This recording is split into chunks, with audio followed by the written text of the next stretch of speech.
मतलब 1 साल के बाद वो लड़का कहाँ जाएगा? 1 साल की नौकरी दे रहे हैं कॉन्ट्रैक्ट पे, और अधिकतर उत्तराखंड में कॉन्ट्रैक्ट पे ही काम चल रहा है। उत्तराखंड को क्या, उत्तराखंड को छोड़ो तो इंडिया, सेंट्रल गवर्नमेंट की जो एजेंसी हैं, सेंट्रल गवर्नमेंट के जो विभाग हैं, Indian military Indian military academy है, आईएमए है, इसमें भी अधिकतर जो लड़के काम कर रहे हैं या तो कॉन्ट्रैक्ट पे काम कर रहे हैं, या ठेकेदारी पे काम कर रहे हैं, या पर डे की वेजेस पे काम कर रहे हैं। पर डे की वेजेस पे भी काम कर रहे हैं यहाँ पर लड़के आईएमए में, जिन्हें पर डे के हिसाब से पैसे मिलते हैं, और कॉन्ट्रैक्ट पे काम कर रहे हैं 1 साल के कॉन्ट्रैक्ट पे। 1 साल की कॉन्ट्रैक्ट जब उनका पूरा होता है, कॉन्ट्रैक्ट नहीं, ठेकेदार का कॉन्ट्रैक्ट होता है, इनका कॉन्ट्रैक्ट नहीं होता। ठेकेदार का अगर कॉन्ट्रैक्ट हो गया 1 साल का पूरा, तो वो लड़का भी, उसके लड़का के भी काम ख़त्म, उस लड़के का काम ख़त्म। जब ठेकेदार का कॉन्ट्रैक्ट रिन्यू होएगा या अगला कॉन्ट्रैक्ट भरेगा तो उसका काम चलेगा, दोबारा लड़का बुलाएगा। मतलब आईएमए जैसी बड़ी संस्था भी कॉन्ट्रैक्ट पे चल रही है, कॉन्ट्रैक्ट पे काम करवा रही है, ठेकेदार से द्वारा काम कर रही है। मेरा तो कहना सरकार से है, अगर आपको ऐसे ही काम कराना है, हर एक संस्था में एक डिपार्टमेंट बना दो ना, आप एक डिपार्टमेंट बना दो। अगर आपको प्राइवेट में ही काम कराना है तो एक संस्था बना दो कि ये संस्था हमारी प्राइवेट में लड़के भर्ती करती हैं। कम से कम यहाँ बीच के दलालों को तो हटा दो कम से कम। अगर आपको 15-17 हज़ार रुपये ही देने हैं, 15 हज़ार रुपये ही देने हैं, तो कम से कम इनको बीच से तो हटा दो, एक संस्था बना दो ना। संविदा तो आप लोगों ने हटा ही दिया, कम से कम एक कॉन्ट्रैक्ट बेस की ऑफिस ही बना दो। और जैसे मैंने बता रहा था आपको, एक इस गढ़ी कैंट में इनकी कैंटीन है, जो मिलिट्री की कैंटीन है, उसमें बिलिंग पर्सन चाहिए था, तो उसके लिए एक्स सर्विसमैन चाहिए। उन्होंने लिखा हुआ है कि एक्स सर्विसमैन चाहिए, फोर्स से रिटायर। अब देखो, बिलिंग पर्सन के लिए भी एक्स सर्विसमैन चाहिए। अरे 20 से 25 साल वाला भी तो बिलिंग कर सकता है, वो भी तो बिलिंग कर सकता है। जो एक्स सर्विसमैन आया वो तो पहले से ही 60 साल की सर्विस करने के बाद पेंशन भी ले रहा है अपनी। जो 20 साल के नौजवान हैं, उनको आप बिलिंग के लिए भी एलिजिबल नहीं कर पा रहे हो, वहाँ भी आप एक्स सर्विसमैन को ही रखेंगे। और ऐसे अन्य सेंट्रल गवर्नमेंट के जो ये विभाग है, वहाँ पर भी कॉन्ट्रैक्ट पे चल रही है। और सबसे अब नंबर 1 पे तो यूपीसीएल है अपना, सारा ही कॉन्ट्रैक्ट पे चल रहा है उसमें।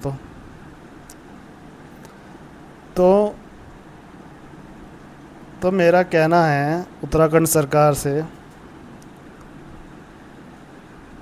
थोड़ी वैकेंसियाँ निकाल लो। 10 साल हो गए हैं, यूपीसीएल में वैकेंसी नहीं आई, TG2 की वैकेंसी नहीं आई, जेई की वैकेंसी नहीं आई, एई की वैकेंसी नहीं आई। यूजीवीएनएल में आपने अभी 16-17 भी नहीं, 10-12 ही वैकेंसी थी वो TG2 की, उसका रिज़ल्ट भी यूकेएसएससी ने रोक रखा है। आज हालत देश की ऐसे हो गई है कि ग्रेजुएट और नौकरी नहीं मिल पा रही है। या तो इसमें हमारे कॉलेज की कमी है, या तो कॉलेज हमें स्किल नहीं दे पा रहा है, कॉलेज के पास स्किल की कमी है। और मेरा तो कहना सरकार से है, ये बीकॉम, बीए और बीएससी जैसी डिग्री को तो बंद कर देना चाहिए। क्योंकि आज एक रियल कंडीशन है, आज मार्केट में जाओ तो आप बीए और बीकॉम और बीएससी को लेके जाओगे तो आपको 12 से 15 हज़ार की नौकरी मिलना भी बहुत मुश्किल है। और टेक्निकल ग्रेजुएट को तो छोड़ो, उनके में तो 4 से 5-6 लाख रुपए लग जाते हैं, उनको भी नहीं मिल पा रही है। ये हमारे कॉलेज की कमी है, क्योंकि 3-3 साल की डिग्री करा रहे हैं, थियोरिटिकल पढ़ा रहे हैं।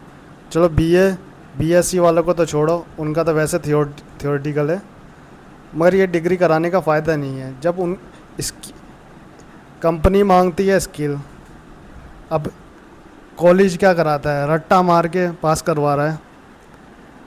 जिस कॉलेज के पास अच्छे टीचर ही नहीं है, इंडस्ट्रियल विजिट ही नहीं करवा रहा है, इन कॉलेजों को तो बंद कर देना चाहिए सरकार को। पर सरकार इन्हें बंद नहीं करेगी। सरकार के पास तगड़ा फंड आ रहा है इनके, इलेक्शन में फंड भी तो चाहिए ना इनको। फंड कहाँ से देंगे, फंड कहाँ से मिलेगा अगर इनके ऊपर कार्रवाई होगी। अधिकतर टेक्निकल जो कोर्स करवा रहा है उन पे अच्छे टीचर नहीं है, इंडस्ट्रियल विजिट नहीं करवा रहे, प्रॉपर मशीन नहीं है, प्रॉपर लैब नहीं है उनके पास, बस कोर्स करवाते जा रहे हैं। 3-3 साल के डिप्लोमे करा रहे हैं, मगर ये नहीं पता कि इलेक्ट्रिकल में कौन सी वायर कहाँ लगेगी। मैकेनिकल वाले ऐसे ही घूम रहे हैं। कुछ मैकेनिकल वाले तो मेरे ऐसे जानने वाले हैं, आज होटल में काम कर रहे हैं। मैं तो मेरा कहना सरकारों से यही है, कुछ तो ध्यान दे लो और कमेंट करो भाई लोगों, उपनल जैसी संस्थाएं चलनी चाहिए या नहीं चलनी चाहिए, जो खाली एक्स सर्विसमैन को लेती है। अगर आपको एक्स सर्विसमैन को लेना भी है ना, तो उसे सिर्फ सीमित रखो, सिर्फ मिलिट्री तक। आप उस यूपनल के द्वारा यूपीसीएल की वैकेंसी, यूजुवेनल की वैकेंसी, पिटकुल की वैकेंसी, इरिगेशन डिपार्टमेंट की वैकेंसी ये भर रहे हैं।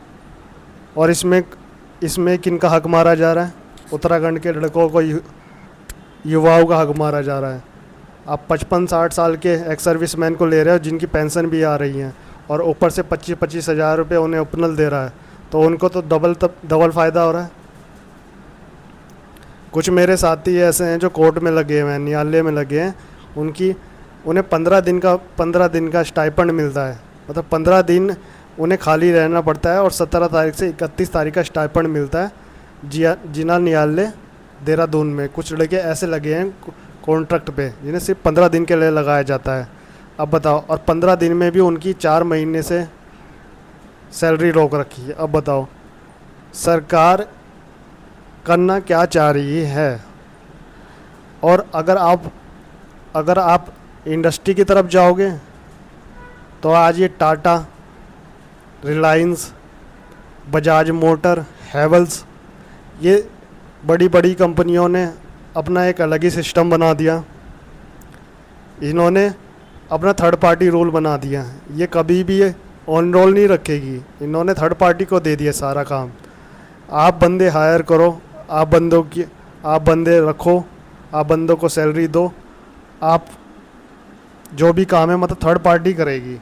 ऑन रोल ये कभी किसी को नहीं करेंगे। और ये एक DTE प्रोग्राम चला रहे हैं, खाली डिप्लोमा अप्रेंटिस प्रोग्राम। सिर्फ 1 साल की अप्रेंटिस कराने के लिए रखते हैं, और 1 साल के अप्रेंटिस कराने के बाद निकाल देते हैं। फिर अगले साल नए बंदे आते हैं, उन्हें अप्रेंटिस कराते हैं, उनकी अप्रेंटिस पूरी होती है, फिर वो चले जाते हैं। फिर अगले साल दूसरे बंदे आते हैं, उन्हें अप्रेंटिस कराते हैं, वो चले जाते हैं। मतलब इन बड़ी बड़ी कंपनियों का काम चल रहा है, प्रॉपर चल रहा है, प्रोडक्शन पूरा हो रहा है, काम भी चल रहा है अप्रेंटिस के द्वारा। प्रॉपर जॉब किसी को नहीं देनी, ऑन रोल किसी को नहीं करना, क्योंकि ऑन रोल में डबल सैलरी देनी पड़ेगी। किसी को अगर अप्रेंटिस में 12,000 रुपये दे तो ऑन रोल में 24-25 हज़ार रुपये देना पड़ेगा। तो सरकार भी इनसे मिली जुली हुई है, इनके ऊपर एक्शन नहीं ले रही है। 2014 के बाद DTE प्रोग्राम चल रहा है और NPS प्रोग्राम चल रहा है ITI के लिए, जिसमें सिर्फ अप्रेंटिस कराई जाती है, उसके बाद निकाल दिया जाता है। मारुति सुजुकी की कंपनी है, अप्रेंटिस कराती है 1 साल की, उसके बाद निकाल देती है।